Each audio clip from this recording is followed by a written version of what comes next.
Evening, my dear students. Now we discuss about the antihypertensive drugs. So first of all, what is the hypertension? So the hypertension means increases the normal BP level. Blood pressure level is increases. So normal blood pressure level is the 120 by 80.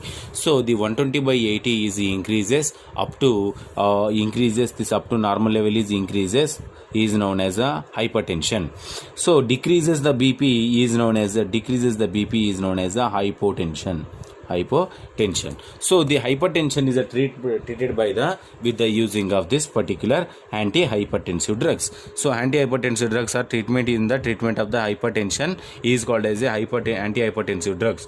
So these drugs are the acts by reducing the cardiac output. These drugs are act as a reduce the cardiac output.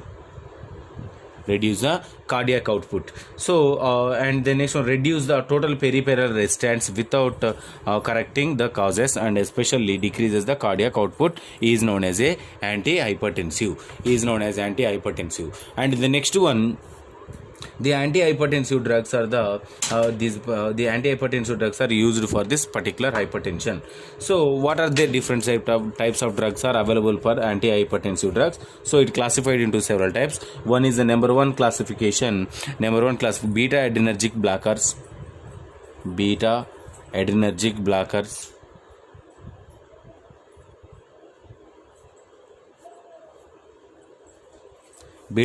blockers example is the propanol. Atenolol,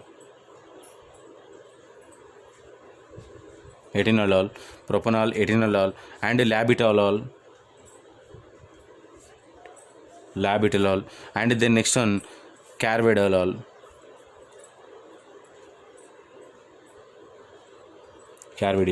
So these are the one of the classification with the example. And second one classification is a calcium channel blockers.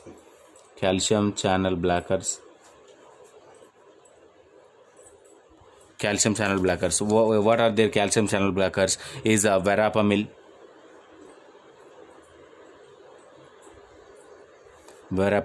and the second one, first one drug is a verapamil, and the second one is the nifedipine,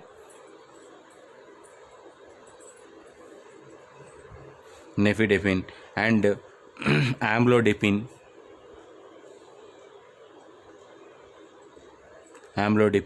So these are the example for the calcium channel blockers. And the next one, third one classification, central acting drugs.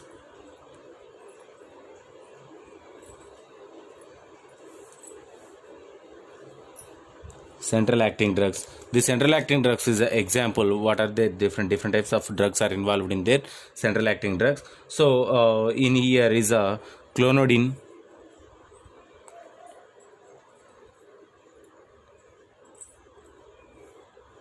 and the second one drug is the methyl dopa, and the next one, diuretics.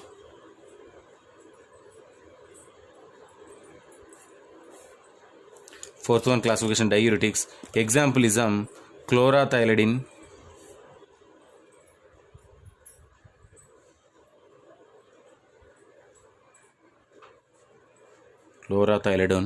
and the next one, furosemide. These are the example for this particular fourth one classification. And the next one, angiotensin conversion enzyme inhibitors.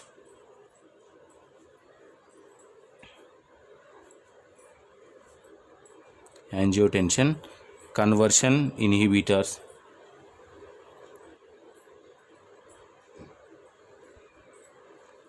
Angiotensin conversion enzyme inhibitors. Example is the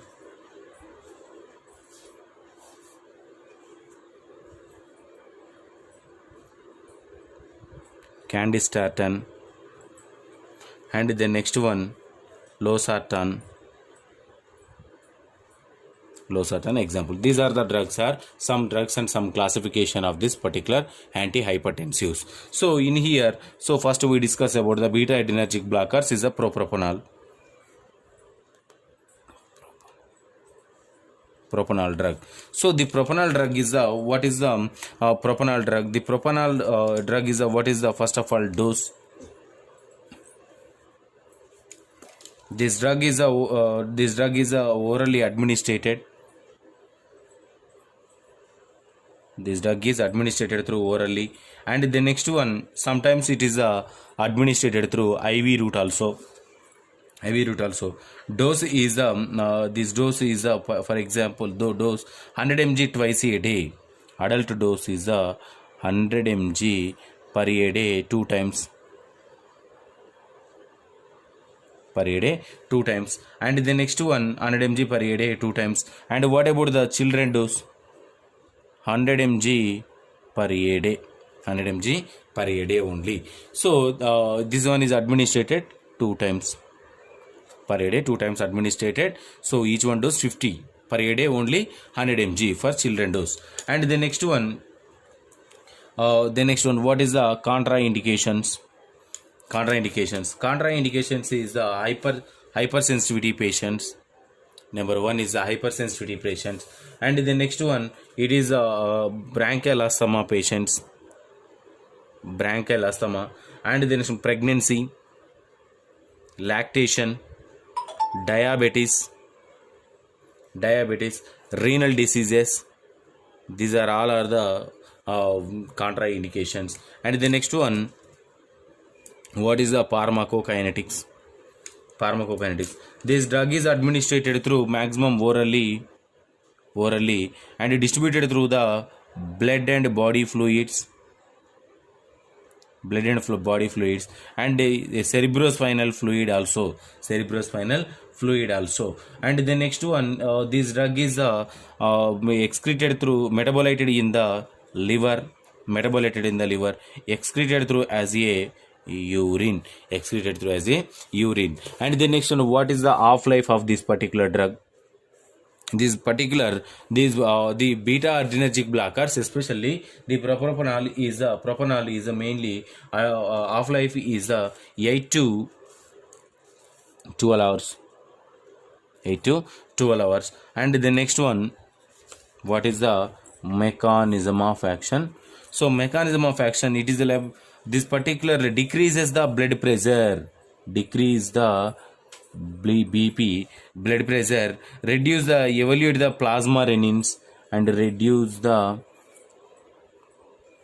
plasma renins, and dilation of the blood vessels. That is the mechanism of action. And the next one, what is the role of nurse?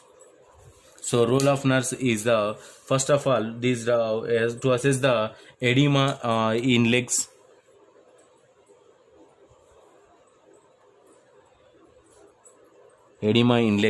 and the next one to monitoring the weight, and the next one to assess the intake and output ratio.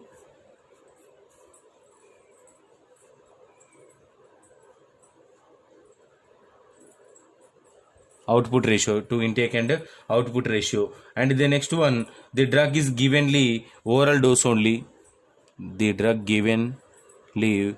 Orally only. And the next one, evaluate the drug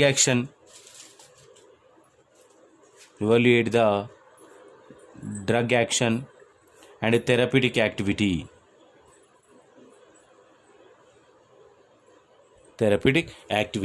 So this is the role of nurse. So if you have any doubts from this topic, tomorrow we will discuss.